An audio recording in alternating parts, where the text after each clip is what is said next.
Drug maker Pfizer says that their vaccine is 100% effective in adolescents ages 12 to 15. The company's CEO says they will be requesting emergency use authorization from the FDA in the coming weeks. News Channel 3's Shelby Nelson spoke to parents and one local doctor on what this could mean moving forward. If we can get ahead of the virus and get more and more people vaccinated, I think this will be really helpful. Promising news on the vaccine front. Pfizer announcing its vaccine demonstrated 100% efficacy and robust antibody responses in adolescents ages 12 to 15. It's a good number, but at the same time, we have to keep in mind that there was only about 2,000 kids or so in this study. The company reported that in its phase 3 trial, none of the participants in a group of more than 1,000 adolescents contracted the virus. In the other half that received a placebo, there were 18 cases of COVID-19.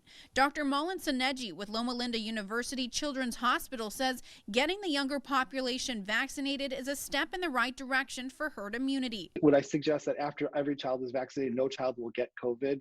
I wouldn't suggest that. It's possible, but it's going to be very small, which is very exciting. Aside from the preliminary data, Pfizer's CEO says they will be applying for emergency use authorization in the coming weeks, all to expand vaccine use for the younger population. I really wouldn't want my children or grandchildren to receive a shot. This grandparent of 7 would like to see more testing done before she's comfortable with her grandchildren getting vaccinated.